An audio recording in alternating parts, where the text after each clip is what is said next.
اباسین کا اباسین دې په دې ور لګول غواړي. د ډېرې مودې راسي د سوات ګلکدي اوسېدونکي د اوبو لپاره د حکومت د هرې یوې محکمې دروازې ټکولو وروستو د منګورې په ښار نشاط چوک کې راغونډ شوي دي او دا خبره هم په ډاګه کړه چې دوی چا چاله ورغلي دي. د دې نه مخکې تاسو چا چاله تللي یې ووایه په چغه چا چاله تللي یې؟ بیرته تللي یې؟ واسطه له تللي یې؟ ډي سي له تللي یې؟ کمیشنر له تللي یې؟ مسله هم حل شوه. ګولۍ ته تیار یې؟ لوړ ته تیار یې؟ په دې موقع باندې د ګلکدي اوسېدونکی رشید اقبال بابو وایي چې موږ د اوبو د دې تکلیف له وجې نه د حکومتي چارواکو د هر یو در نه بېنوا راغلي یو.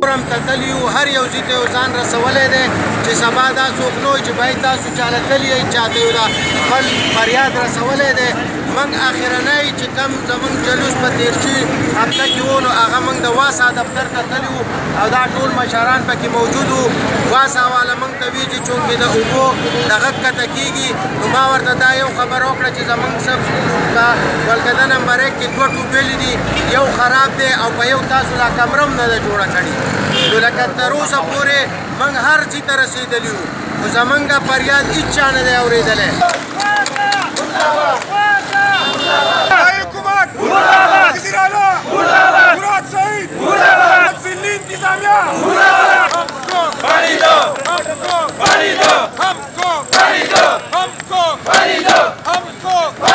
اوبه د ژوند د تیرولو یو اهم ضرورت دی ځکه نن دغه تندوخلي خلکو نن د صوبایي حکومت او د ضلعي انتظامیه خلاف مرداباد نارو باندې مجبوره شو. د کیمرامین عجب خان سره سمد انجم پاسون نیوز منګورا سوات.